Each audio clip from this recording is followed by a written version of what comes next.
ने समझाया था। बाबा जी ये बताए थे कि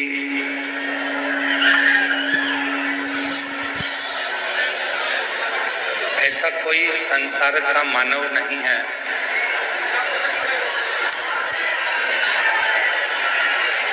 ऐसा कोई संसार का मानव नहीं है जिस मानव में थोड़ा ना थोड़ा शिव और शक्ति का अंश ना हो। संसार के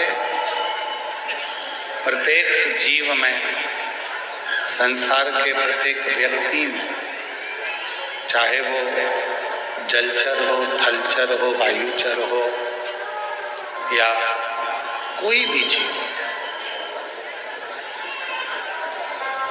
उसके अंदर शिव और शक्ति का एक अंश जरूर रहता है।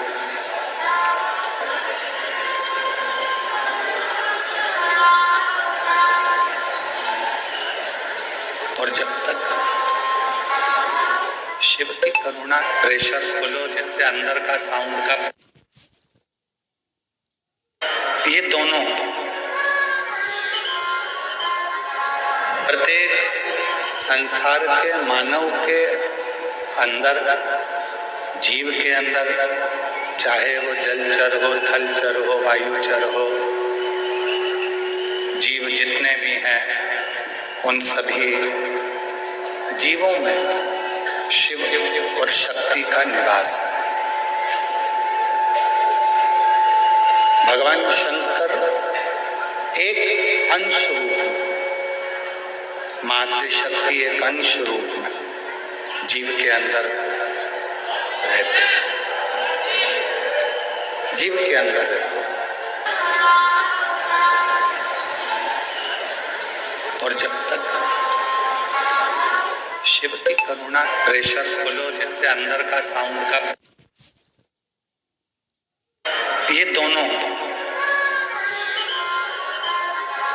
प्रत्येक संसार के मानव के अंदर, जीव के अंदर, चाहे वो जलचर हो, थलचर हो, वायुचर हो, जीव जितने भी हैं उन सभी जीवों में शिव और शक्ति का निवास है। भगवान शंकर एक अंश रूप में, मातृ शक्ति एक अंश रूप में जीव के अंदर रहते हैं, जीव के अंदर रहते हैं।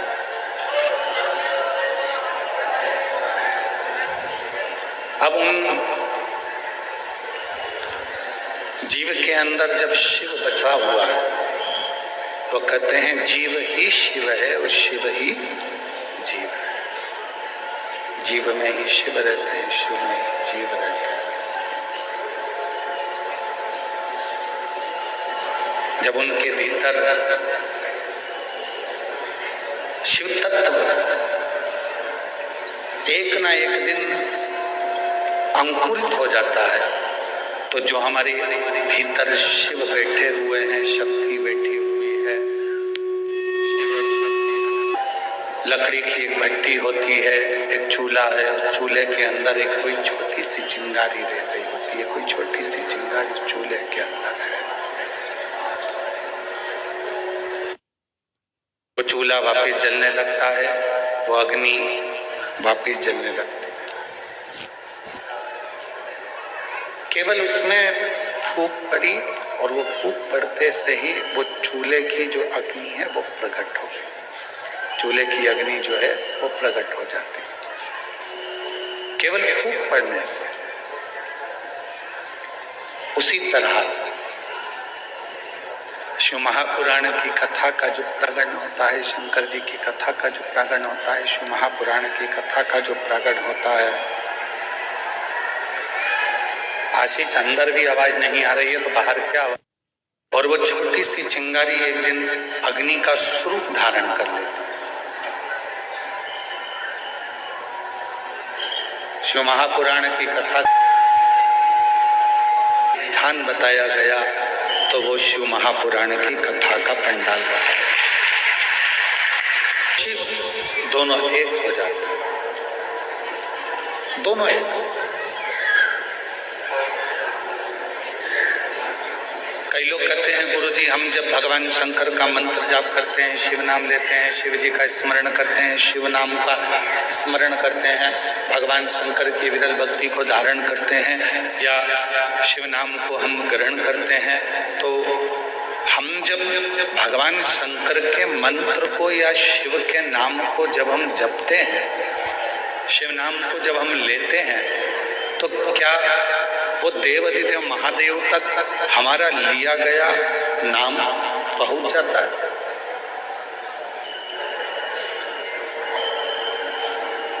क्या देवाधिदेव महादेव तक हमारा लिया गया नाम पहुंच सकता है? तो पहले तो अपने भीतर से एक भ्रम निकालो,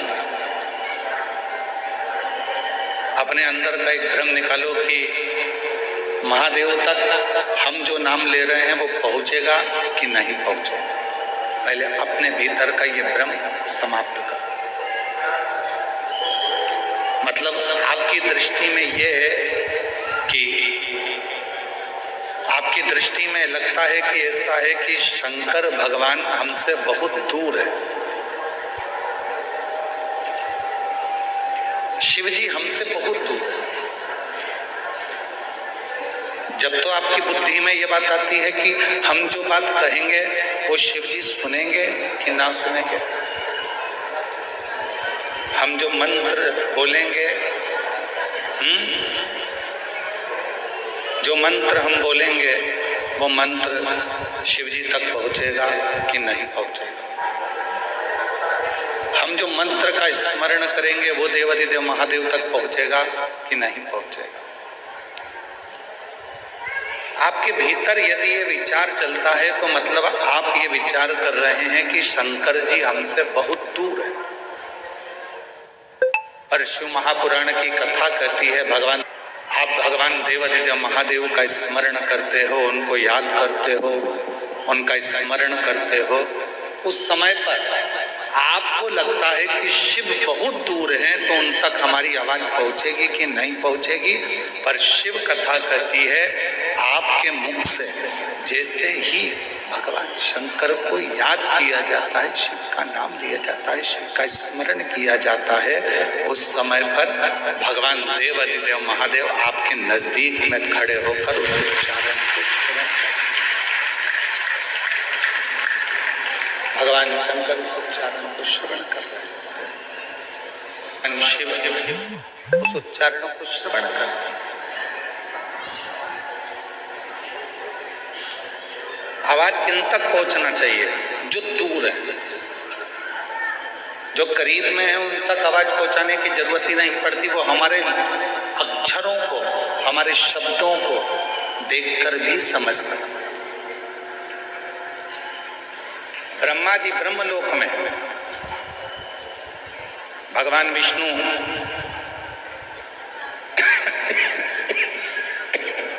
वैकुंठ लोक में, इंद्र लोक में, पर मेरा देवाधिदेव महादेव, मेरे भगवान शंकर, मेरे ओघड़दानी, मेरे शिव इसी मृत्यु लोक में। भगवान विष्णु जी को अगर कुछ कहना है तो हो सकता है कि आपको तेज बोलना पड़ सकता है, पर यदि आपको भगवान शंकर से कुछ कहना है तो आपको तेज बोलने की जरूरत ही नहीं पड़ती, वो आपके पास में कंकर शंकर के रूप में विराजमान इस बात को श्रवण करते हैं, नजदीक में पहुंचकर, नजदीक में बैठकर उस कथा को श्रवण करते हैं, उस बात को श्रवण करते हैं। आपके नजदीक में खड़े होते हैं, नजदीक में बैठते हैं और वो कथा को सुनते हैं। शिव नजदीक में है, भगवान शंकर नजदीक में है, शिव नजदीक में है, भगवान शंकर नजदीक में है, शिव की कथा कर रही है, भगवान शंकर का चरित्र कर रहा है, शिव महापुराण की कथा कर रही है।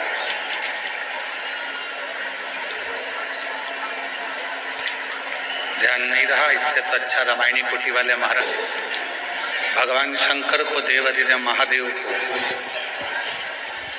बहुत दूर ढूंढने की जरूरत नहीं। ये कल भी कथा में कहा था, आज भी कथा में कह रहे हैं, अभी भी कथा में कह रहे, बहुत जाने की जरूरत नहीं पड़ती। शंकर को ढूंढने के लिए बहुत दूर, शिव को ढूंढने के लिए बहुत दूर जाने के लिए जरूरत नहीं पड़ा। शिव हमारी सांसों में, शिव हमारी रोमावली में, शिव हमारी धड़कनों में, शिव हमारे रोमों में समाहित है। जब हमको कुछ भगवान देवाधिदेव महादेव से कहना है तो आप ये अपने मन से निकाल दीजिए कि हमको बहुत दूर हमारे शंकर भगवान है, तो हमको बहुत दूर बैठे हुए शिव से कुछ कहना पड़ेगा।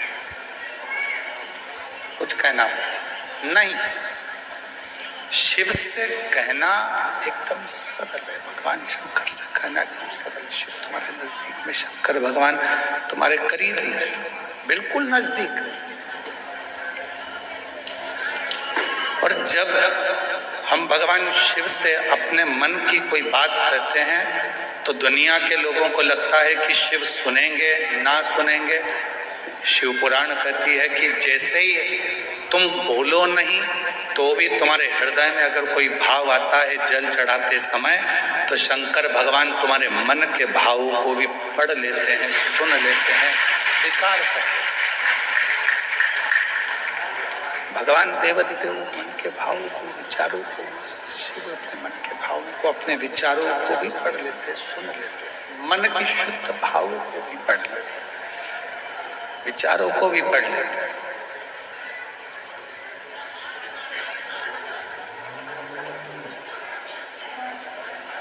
कोई माताएं कहती हैं, गुरुजी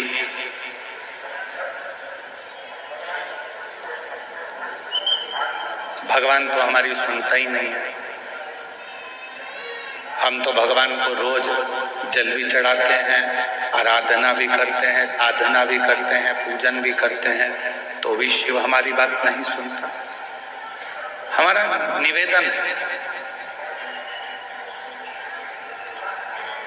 शिव ने कितनी सुंदर संसार की रचना करी है, ये विचार करिए।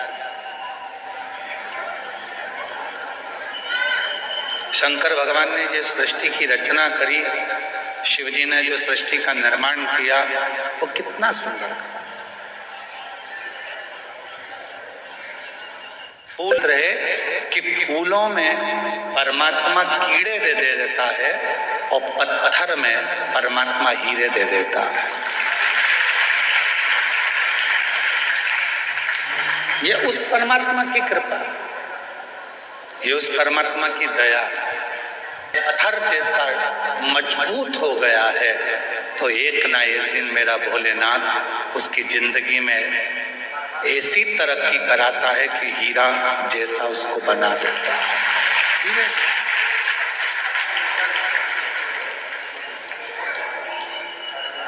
बस उसके लिए एक सबसे बड़ी बात है कि जब परमात्मा आपको हीरे जैसा बनाए तो आपके भीतर अभिमान ना, अहंकार ना।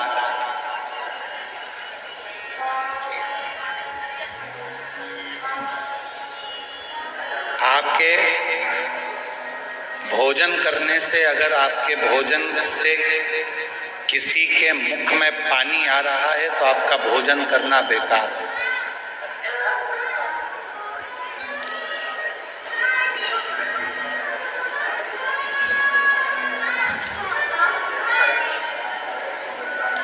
आपका भोजन करना बेकार है।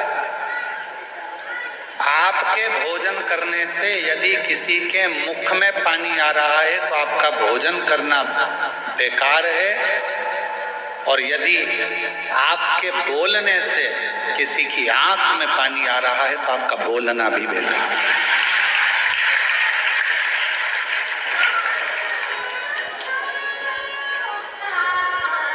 भोजन करते समय भोजन की थाली में जो पकवान है, उस पकवान को देखकर अगर किसी के मुख में पानी आ गया तो आपका जो भोजन आप ग्रहण कर रहे हो वो आपके शरीर को नहीं लगता, आपके शरीर को नहीं लगता। भोजन करते समय यदि किसी के मुख में अगर पानी आ गया तो आपका भोजन करना बेकार है, और बोलते समय यदि किसी की आंखों में पानी आ गया आपके बोलने से तो आपका बोलना भी फिर वो बोलना आपका बेकार है कि आपने क्या बोल दिया, क्या ऐसा प्रसंग कर दिया, क्या आपने कह दिया कि उसकी आंखों में आंसू आ गए, उसके नैनों में जल भर गए, उसके नैनों में अश्रु आ गए, आपका वो बोलना ही बेकार है।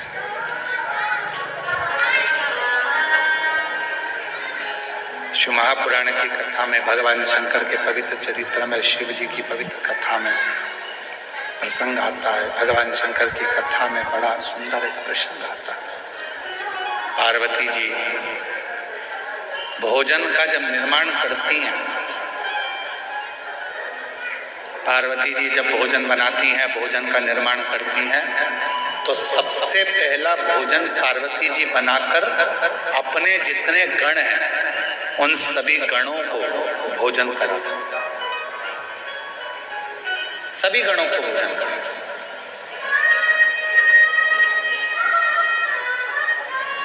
हमको पिछले वर्ष का इस प्रयागराज की भूमि पर जी के साथ में दर्शन करने के लिए कहीं गए थे, वहां से वापिस आ रहे थे तो हमने सतुआ बाबा जी से पूछा कि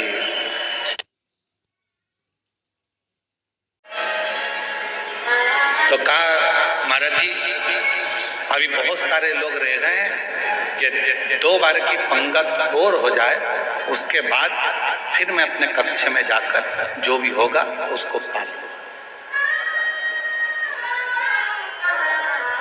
एक गुरु, माता, पिता ऐसा ही होता है, सबको खिलाने के बाद सब संतुष्ट हो जाते हैं, तब वो थोड़ा सा प्रसाद पाकर संतुष्ट हो।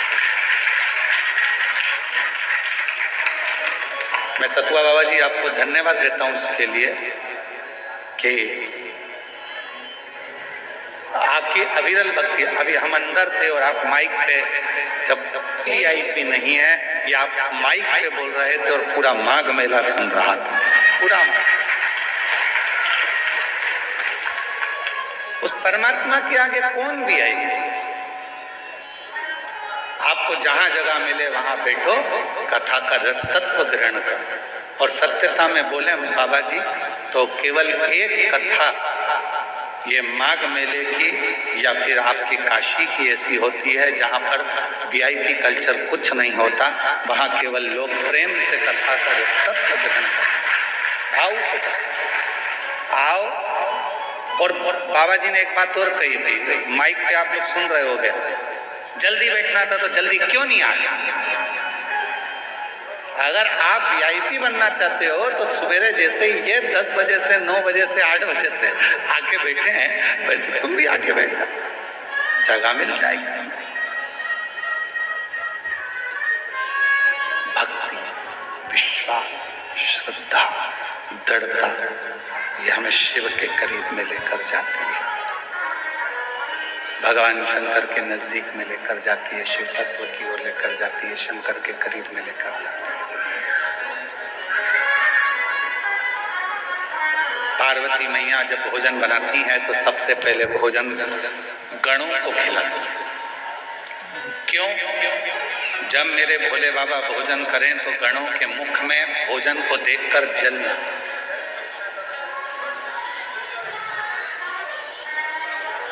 पानी ना आवे।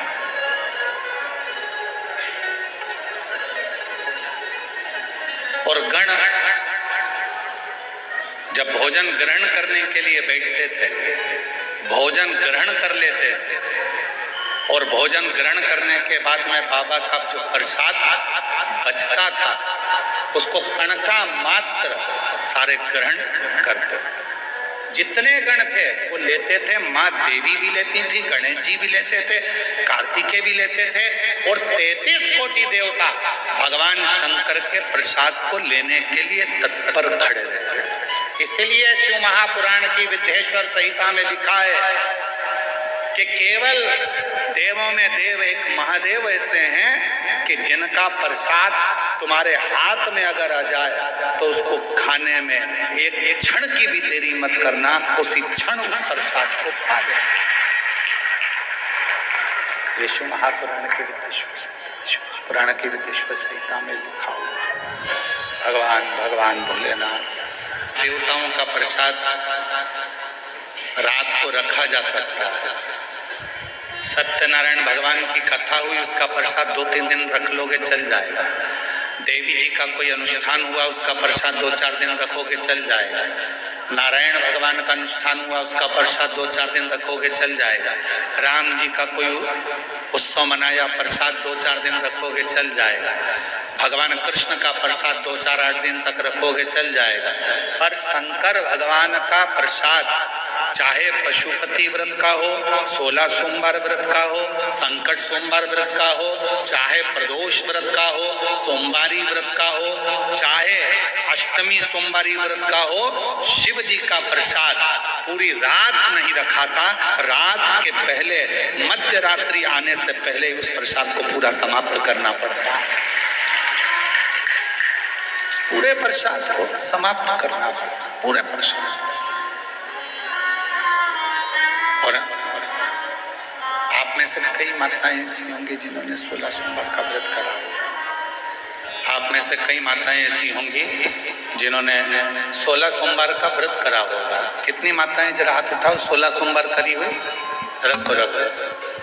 आप लोगों को तो मालूम होगा ना कि 16 सोमवार का जब उद्यापन करती हो, जो प्रसाद बनता है उसको रात भर नहीं रखते। उसी जितनी मेरी माताएं आती है 16 सोमवार के उद्यापन में, उनको खिलाकर, रिश्तेदारों को खिलाकर, परिवार को खिलाकर, कुटुंब को खिलाकर, नातों को खिलाकर, रिश्तों को खिलाकर, वो सारा उसका समाप्त। शिव जी की भोजन की थाली में शंकर भगवान के भोजन करने के बाद जो प्रसाद बचता है उसका कण कण मात्र सारे गण, देवता, देवी, 64 योगिनी सब लेने के लिए आते हैं। सब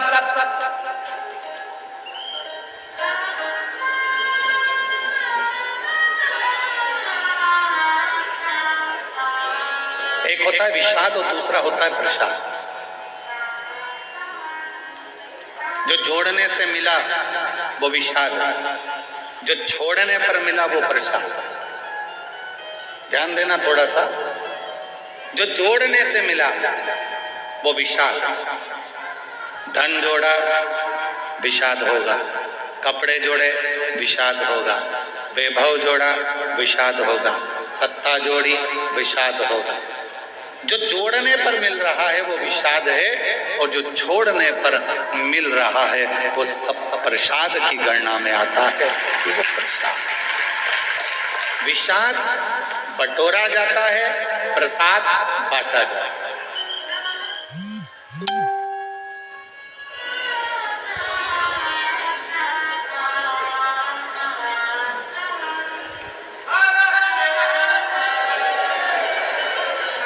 प्रसाद और प्रसाद जान बांटो, बांटो, वो बांटा बांट।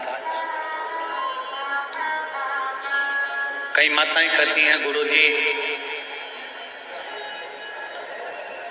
बेलपत्र कब खाना चाहिए और कब नहीं खाना चाहिए? शिव महापुराण की कथा कहती है, जब शरीर में रोग हो, शरीर में कष्ट हो, तब शंकर जी की चढ़ी हुई बेलपत्र अगर पूरी 3 पत्तियां,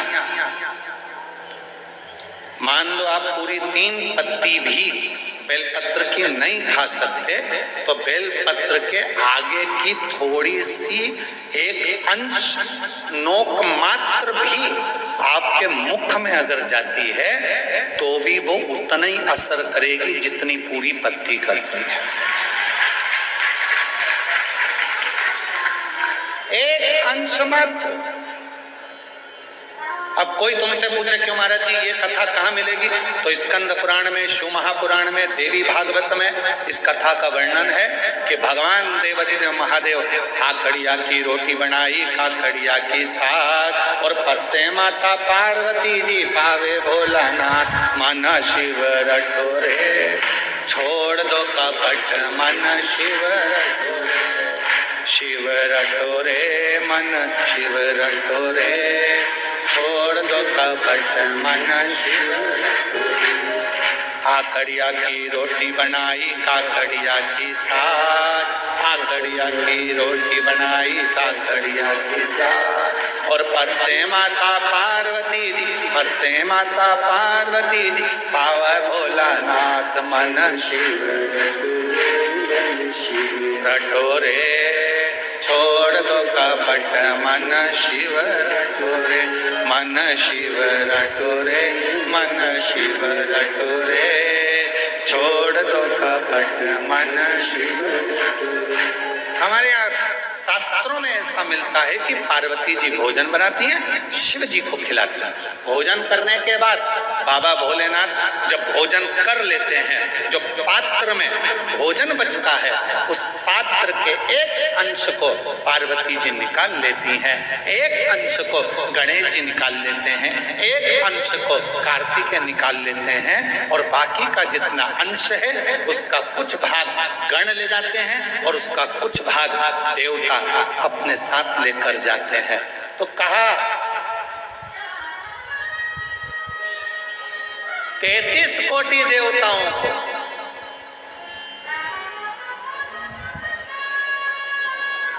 भोजन की थाली का कितना भाग मिलता था, जरा ध्यान से सुनना प्रयागराज वाले।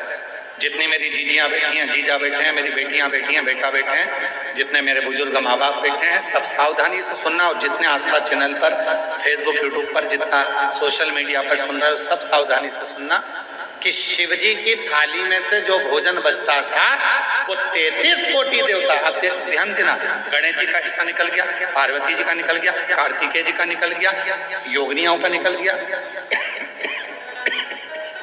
गणों का निकल गया, उसके बाद में देवताओं का हिस्सा। आखिर वो देवताओं के हिस्से में से 33 कोटि देवताओं को उस भोजन में से मिलता कितना भोजन मिलता होगा, वो प्रश्न है। तो कहा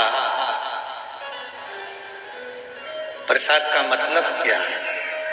जो शंकर जी की थाली में से भोजन जाता था, भगवान नारायण के लिए लक्ष्मी जी लेकर जा रही हैं, और वैकुंठ जाते जाते जितने देवता उस प्रसाद का दर्शन करते थे, वो प्रसाद उतना उतना उन देवताओं की दृष्टि में समाहित होकर उनके हृदय में उतरता जाता था।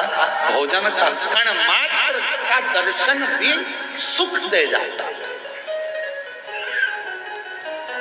कण मात्र का दर्शन भी सुख दे रहा।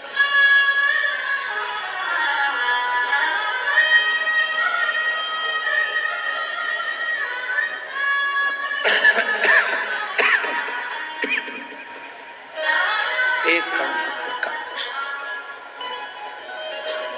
हमने देखा है जिनके नाम लिए जाते हैं, पत्र पढ़ा जाता है, जब वो बेलपत्री लेने के लिए आते हैं और बेलपत्र लेकर जाते हैं तो कई माताएं कहती है उस बेलपत्र का दर्शन करा दो। बेलपत्र लेकर जाने वाला पूछता है कि बेलपत्र का दर्शन कर कर क्या करोगे? हमने शिव पुराण में पढ़ा है, उमा संहिता में वर्णन है, कौमार खंड में भी वर्णन है कि शिव जी के प्रसाद का मात्र दर्शन कर लेने से भीतर के सारे विषाद समाप्त हो जाते हैं।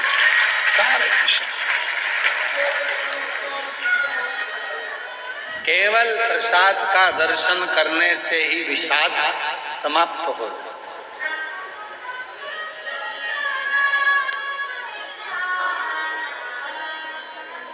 आप लोग रोज रोज अगर बेलपत्री खाओगे, भाई स्वास्थ्य खराब है, तब थोड़ा सा अंश ले लो, रोज रोज खाओगे तो मुख में छार छार सा हो, कई बार स्वाद नहीं आता फिर भोजन, कई बार जिह्वा छारी छारी सी हो जाती। रोज क्यों खाना?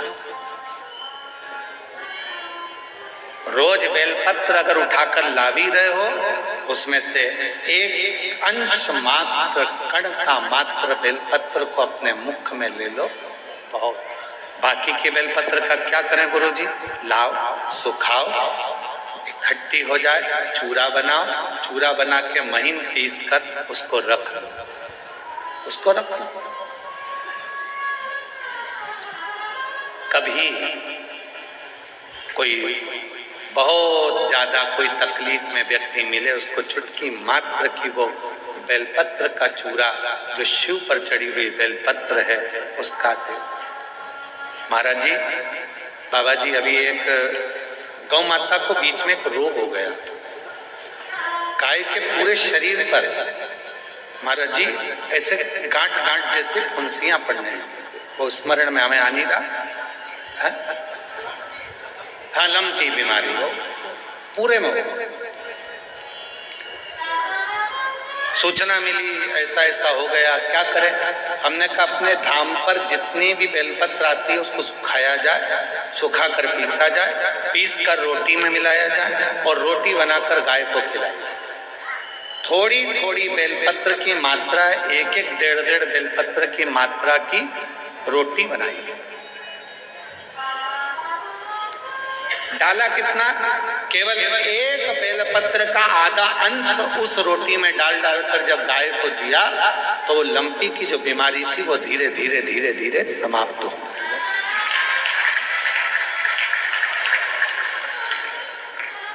दवाई की तरह बेलपत्र की भी मात्रा होती है कि कितनी मात्रा में खाना। ऐसा नहीं कि बेलपत्र पूरी मिली है तो हमको पूरी ही खाना है, दे जाओ, थोड़ी थोड़ी घर में सबको दे दो, बाकी के संभाल के रखो। कोई जीव को, कोई व्यक्ति को जरूरत पड़े उस समय पर वो पानी से उसको थोड़ी सी डाली और निगल गए।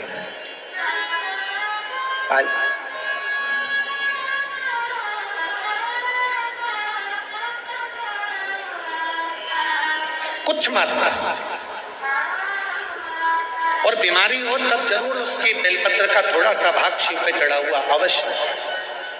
पर यदि आप स्वस्थ हैं, शिव की कृपा है, तो भले ना पाए, एक लोटा जल चढ़ाएं, जल का थोड़ा सा भाग अपने मुख में आचमन जरूर करें, उससे फल।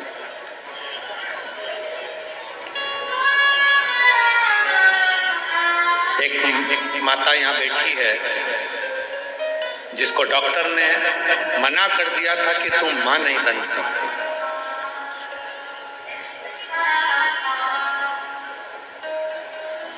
चार साल तक उसने डॉक्टर का इलाज करवाया, 5 साल तक इलाज करवाया, 5 साल के इलाज करवाने के बाद में फिर 8 साल तक इलाज करवाया, 10 साल तक इलाज करवाया और 10 साल के इलाज के बाद में उसने इलाज करवाना बंद कर दिया। सोच लिया अब मेरे घर में औलाद नहीं हो सकती। फिर 3 साल तक मंदिर देवालय शिवालय ना जाने कहां जाकर गोद भरवाई, ऐसे मिलाकर 13 साल हो। 13 साल के बाद उसने फिर मंदिर देवालय शिवालय गोद भरवाना भी बंद कर दिया, घर में रहने लगी। ऐसे करते करते 20 साल हो। 20 साल होने के बाद में 21 साल हो गए, 21 साल के बाद 22 साल हो गए और 22 साल के बाद उसने किसी ने एक क्लिप भेज दी मोबाइल पर कि सफेद आंकड़े की जड़ तुमरुका जी का नाम लेकर शिव जी के ऊपर 21 बार घुमाकर नंदी के पास खड़े होकर कमर में बांध ली जरूर होती है। और उस महिला ने 22 साल के बाद वो क्रम करा और बाबा की कृपा से 22 साल के बाद औलाद का जन्म। वो बेटी